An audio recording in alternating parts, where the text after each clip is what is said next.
Are you ready for the eclectic one?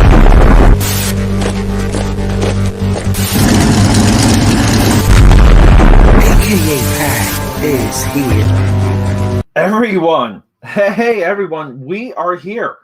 Major box break today. And if you're new here, I'm Peter A. DeLuca. I am your obsessive comic book creator, book reviewer, box opener. I have a podcast. I do all of these things because I have a major case of adult attention deficit disorder.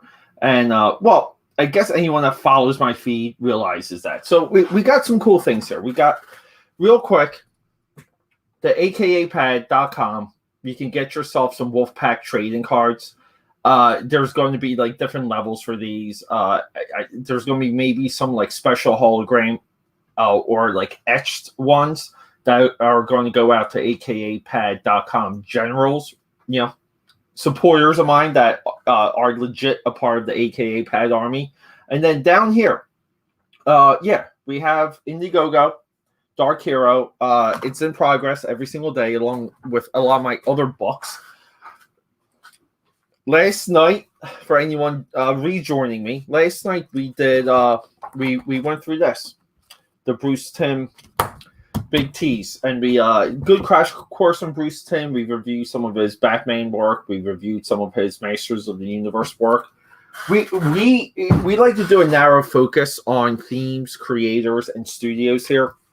One of them being, hey, we're a part of Wildstorm Wednesday. Tonight at 9 o'clock, I'm doing 2 Wildstorm Wednesdays today. Grifter the Mask, Grifter She, and Grifter Bedrock. We're going to be doing some Grifter crossover action. All of these, believe it or not, I only maybe owned this one growing up. It was really cool going through all of these because the Grifter mask I had no idea existed. So we're going to go not too deep. We're just going to flip through them and review them. I call them hot reviews. So we're going to do that.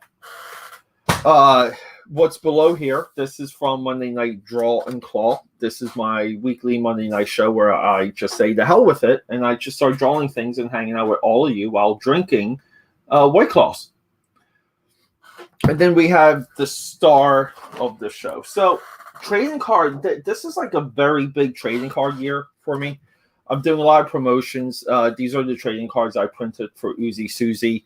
I used all the leftover ones for splattering white out. But as you guys can see, a lot of the work I do, a lot of, I would say almost like my definition. I'll hold up here. And we got a major, there you go. We're just going to take that off. Major typo on that banner. But, a lot of my influence really comes from the 90s. And I try and emulate the 90s, not recreate it. So, I use modern techniques, but I kind of put my head in what some of the techniques were in the 90s when I actually sit down to do something. So one of those influences, it's artwork-wise, clearly it's Jim Lee. Color-wise, it's 90. Aesthetic, it's 90s.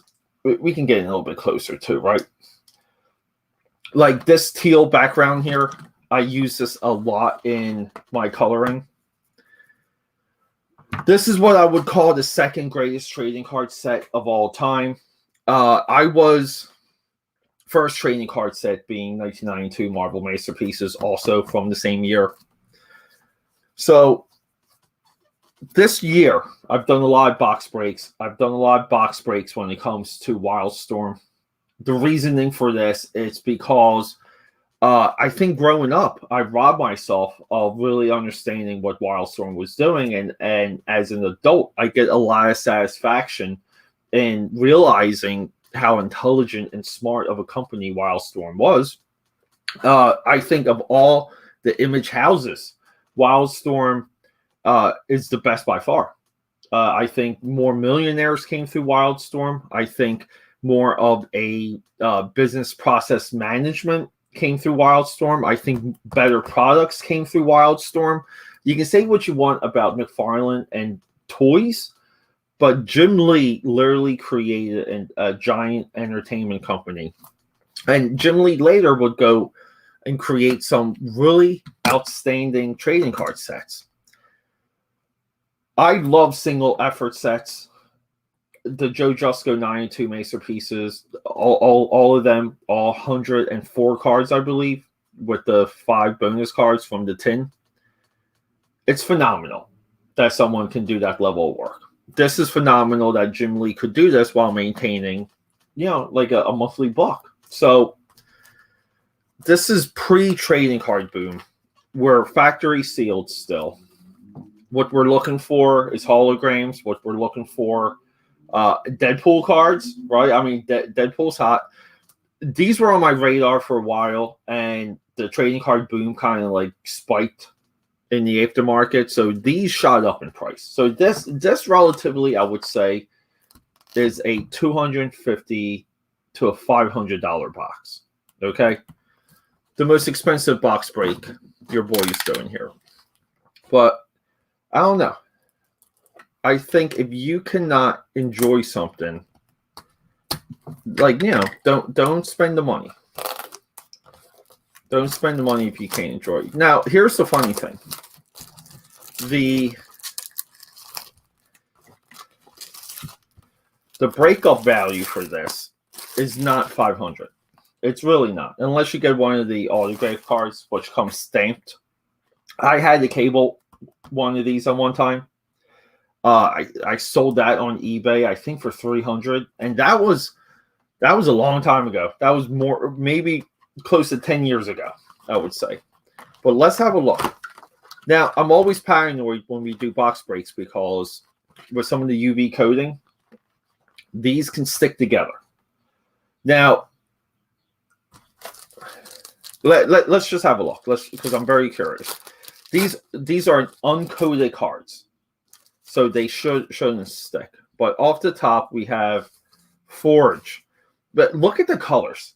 I mean, you can see a lot of the blue and the pink in all of my design work. Okay.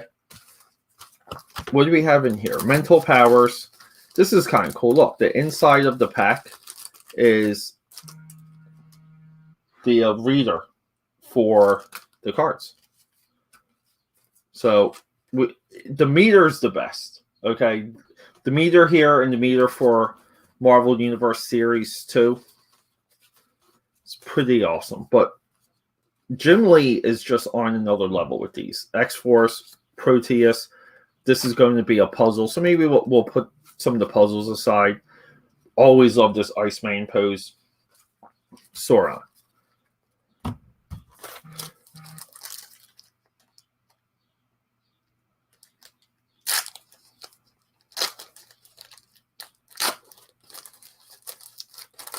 Let's see here. Storm checklist. We'll put the checklist down here. We should get about 2 sets out of these. Multiple man. The upstarts. Forgotten mutant enemy team. I also like how the heroes and the villains are clearly defined here. I mean, and we also have, who is it? Not Chris Sotomayor. I forget who did the coloring for these. I'm total brain fart on the coloring.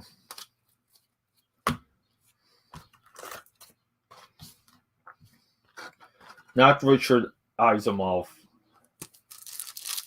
Wow, I'm really bad. I'm really bad with remembering who he did this prestige format book called The War. Here we go. We got the X-Men here. Jim Lee, too, a master at Team Shots Magic. I just saw the New Mutants movie. Really didn't hate it, but I thought that movie was a crazy setup for Magic. I mean, how do you not do a Magic spinoff from the New Mutants? Black Tom, Professor X, another puzzle piece. Colossus, Werewolves, Cirrus from the Shi'ar Empire.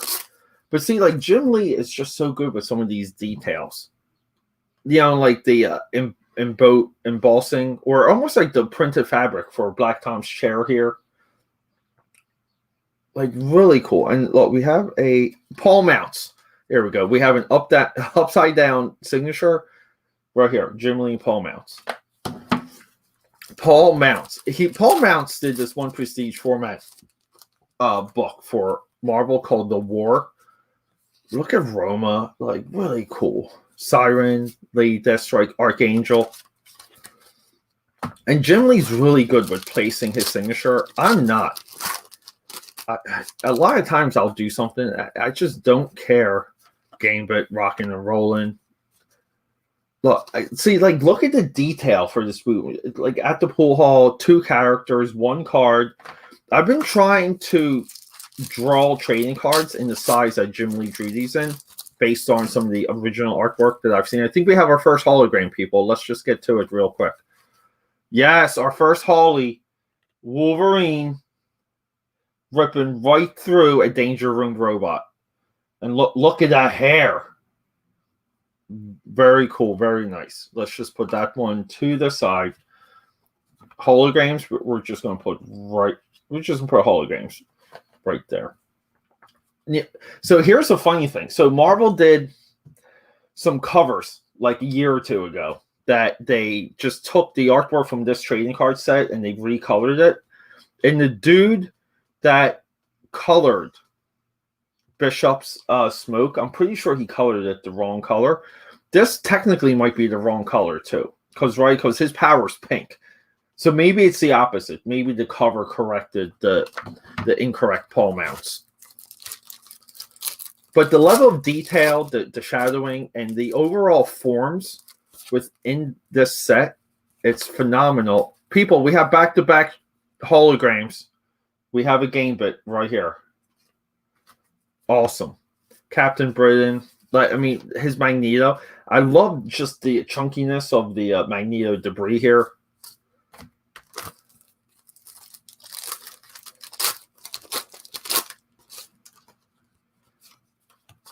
Another puzzle piece. Psylocke. Again, look at the layering of details. And this came through when Jim Lee was making his trading cards with Wildstorm. A lot of this stuff came right through. We almost have a repeat pack here. Always loved this Jean Grey pose. This is tough with the arm getting thrown back here. Great blob. When it comes to the team shots, my absolute favorite is a Mutant Liberation Front. Absolute favorite. So I just got a friend right now that called me. He's asking me if I can do something for him. Art questions. Hellfire Club, Mask, Roma, Siren, Lady Deathstrike. Very cool background for Lady Deathstrike. Archangel. How about us getting... if there's 2 holograms to go for, it's Gambit and Wolverine, right? Multiple Man. Multiple Man 2 was still used very well in X3. Again, too, setting up that character and his powers for other movies. Longshot, Warpath, Sabretooth, Strong Guy. Again, he's not afraid to put multiple characters into some of these cards. It's phenomenal. I still would like to do a run of trading card designs this exact same size. But I don't know. I really don't know what the magic sauce was. The original size that I think these cards were drawn on just always seems too small for me. Here we go. We got our first Deadpool. Technically, that's your Deadpool rookie card. Now, there was an X-Force trading card set the year before this. Technically, that could be his first trading card. You also had a Jim Lee Comic Images trading card set. There might be a Deadpool in that. Then you have your Rob Liefeld X-Force 1 Deadpool trading card the next year. But when it comes to physical packs, this is your Deadpool rookie card, everyone. Omega Red. Look at the trees and the mountain in the background for this. Awesome stuff. Forgotten, amazing character here, Maverick. At one time, the coolest thing about X-Men were that Maverick, Wolverine, and Sabretooth were a assassin Black Ops team. I always liked this Dazzler just because he was just adding a lot to it. You know, like with that gear. You know, like things you weren't used to seeing Dazzler in.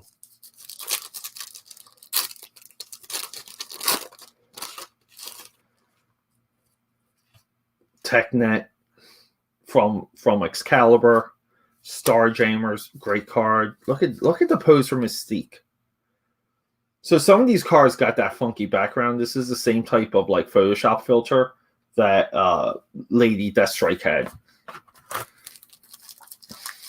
So this is what you would kind of consider trading card terms. A small size set. It's only 100. Another Deadpool. This was somewhat the birth of the small box. Great Cyclops here too. So this is a little bit when packs got smaller, boxes got smaller. There was escalation outside of this set though in the entire. Look at this Apocalypse. Holy crap. I always saw he was on like Asteroid M for this, but I guess he's not. I guess he could just be in his lair. But yeah, and then the industry would cycle back through to this format when it comes to box, like, you know, like the value of a box, which is shocking. It's absolute shocking that the industry went from really big sets to really small sets to sets that were completely all gimmick cards. WHO, World Health Organization. That might be a post later. But yeah, and the trading card industry got addicted to almost like less value. Oh, we have another hologram coming up. Let's just get to it. X-Men. Here we go. This one's awesome. Why don't I remember this as being Wolverine, Cable, Gambit, Magneto, X-Men? I never remembered this one. Wow, I may never have seen this before. This is great. 2 more holograms to go. Can we do it?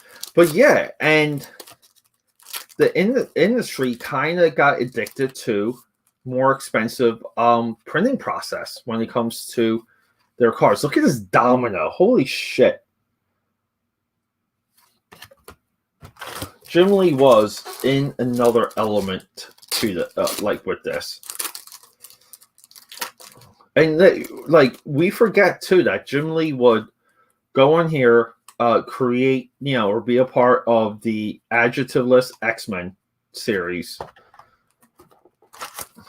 Create, you know, help create Image Comics, and then kind of go on like, you know, like he took time off. Here we go. Look at Cable is still my absolute favorite card. But yeah, and he would have to. He took time off. He could not. Like he burned himself out, and technically, like you can kind of say, not until Hush, we never felt like we had Jim Lee back doing monthly comics. Strife looking amazing. The cool thing here was like Jim Lee drawing the X universe when we like Larry Stroman was like heavy. Here we go. We just pulled the Cable hologram. So we're down to 1. We're only down to Magneto. Another Deadpool. But yeah, and we got to see Jim Lee kind of come in and draw his version of the entire X universe, while you can arguably say that the entire X universe was at its height when it comes to artwork between all the titles. Like you see him here, X-Men, X-Force, X-Factor, Excalibur. I mean, Alan Davis being the legacy behind Excalibur technically never getting it back since Alan Davis left. Had some, you know, towards 80 to 100. You had like Jim Calafor work on it. Joe Mad came up through X-Force. We're big Joe Mad guys. This Killen, what yeah, wow, Excalibur 2. I would never have guessed he was an Excalibur dude. Excalibur we're down to the final 3 packs. Excalibur was just on a different level than the X-Men, which really made it fun. But even getting Jim Lee drawing some of the New Mutants here makes the trading card set awesome. But look, X-Men became legendary from the villains, not the heroes. When you're creating your own stuff, give your villains some attention, like real attention. I think everyone just glosses over the creation of the villain. Again, look, this Shatterstar card has 1, 2, 3, 4 figures in it. Insane, phenomenal.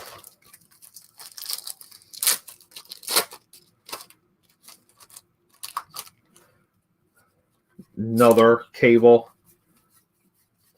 Like, you can kind of argue, like, right? You can argue that this set, too, has Cable's and Deadpool's straight-up rookie card in it. Final pack.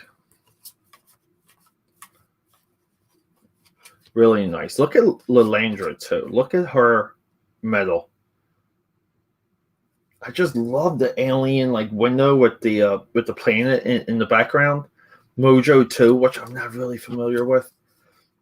So, people, we did pretty good. We did pretty good. See, and then here's the checklist, which doubles as Cerebro. How cool is that? So let's get these in here. So we got all but one of the holograms. We got all but Magneto, which I'm beyond happy with because I never saw that X-Men team hologram before. So we should get about 2 sets out of here. I don't know. I always say, anyone that's interested in anything here, hit me up. You know, we can maybe work something out. I'm putting these in front for a post later. Let's build the puzzle before we review the insert cards. Here we go. All right. Yeah, it should be 3 across, right? Like Wolverine, maybe in the middle. There we go. Storm up there. Colossus in the corner. Shatter. Again, look how popular Shatterstar was. Like, look at this is how popular Shatterstar was at one point. Like, he makes the trading card puzzle. And go in the bottom, Cable. So of this, okay, here's the funny thing. We have essentially a brand new character, Archangel. I get it, he's Angel, but he's brand new. New Shatterstar, new Cable, new Gambit. I mean, one half of this puzzle, it's completely new characters. That's really cool. It goes to show you, like, there's a value in constantly creating new characters for your book. And then let's review the inserts. Cable, X-Men Team Hologram, Gambit. And you can see he's, like, in the bayou, too. See the moon and the foliage. And then we have Wolverine in the danger room. Looking amazing. Everyone, thanks for joining me. I do appreciate it. Getting out of here, 9 o'clock tonight, we're doing Grifter.